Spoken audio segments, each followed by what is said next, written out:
Magluluto tayo ng low-carb Choco Moist Cupcakes. Sa isang mixing bowl, maglagay ng green dahan almond flour, coconut flour, baking powder. Pwedeng gumamit ng sweetener na pure allulose or golden monk fruit erythritol blend, cocoa powder, sea salt, and coffee to enhance chocolate flavor. Pagkatapos, haluin ng maigi. Ang list of ingredients ay ilalagay ko sa last part ng video na ito. Now add eggs. Maglalagay din tayo ng green dahan coconut cider vinegar.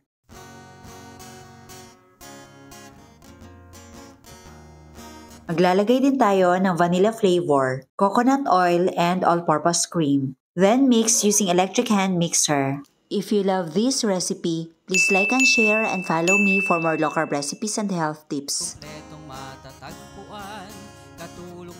Now add hot water.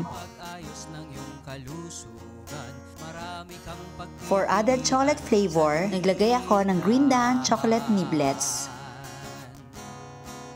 Ngayon, isalin na natin sa mga cupcake liners. Then, bake in the oven at 150 degrees Celsius for about 20 to 30 minutes. Ngayon, gagawa tayo ng chocolate ganache. Sa isang cooking pan, maglagay ng cocoa powder, pure allulose and all-purpose cream. Maglalagay din tayo ng vanilla flavor.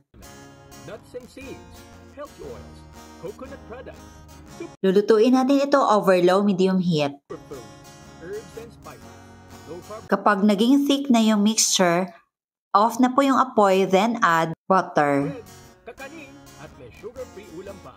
Happy ang pamimili sa Green Dahan. Saang tindahan.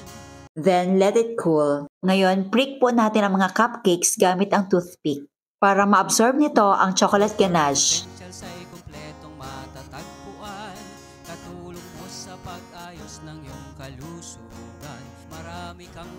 At ito na ang ating low-carb Choco Moist Cupcakes.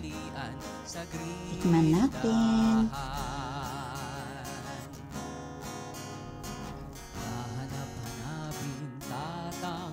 Very rich yung flavor. Ang sarap talaga. Promise. Chocolatey talaga. Sa Christmas party nyo, you must try this.